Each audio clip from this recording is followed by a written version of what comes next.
America அதிரடி. இந்தியாவுக்கு காத்திருக்கு பெரிய ஆபத்து. வர்த்தகத் தடைகள் பாயுமா? அதிர்ச்சியில் இந்தியர்கள். அமெரிக்க வெளியுறவுத்துறை அமைச்சர் மார்கோ ரூபியோ இந்தியாவைச் சுற்றியுள்ள பிரச்சனைகளை வெளிப்படையாக பேசியுள்ளார். ரஷ்யாவிடம் இருந்து இந்தியா எண்ணெய் வாங்குவதால் ரஷ்யாவின் போருக்கு இந்தியா உதவுகிறது என அவர் குற்றம் சாட்டினார். இந்தியாவுக்கு எதிரான நடவடிக்கைகளை அதிபர் ட்ரம்ப் பரிசீலனை செய்து வருகிறார். தேவைப்பட்டால் பொருளாதாரத் தடைகள் விதிக்கப்படும் எனவும் அவர் எச்சரித்துள்ளார். இந்தியா மற்றும் அமெரிக்கா இடையில் இருக்கும் நட்பு குறித்து பேசிய அவர், எரிசக்தி விஷயத்தில் மட்டும் இரு நாடுகளும் ஒத்துப்போவதில்லை என்று கூறியுள்ளார். இதே கருத்தை ஐநா பொதுச்சபை கூட்டத்தில் ட்ரம்ப் பேசியுள்ளார்.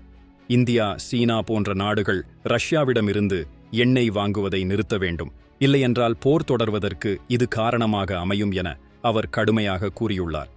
மேலும் இன்றும் ஐரோப்பிய நாடுகள் ரஷ்யாவிடமிருந்து எண்ணெய் வாங்குகின்றன, அதையும் தடுக்க வேண்டும் என பேசியுள்ளார். அமெரிக்காவின் இந்த எச்சரிக்கை இந்தியாவின் பொருளாதாரத்தில் ஒரு பெரிய தாக்கத்தை ஏற்படுத்தலாம்.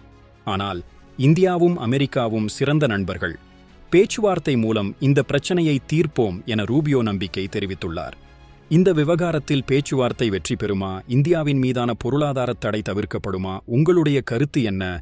கமெண்டில் சொல்லுங்க.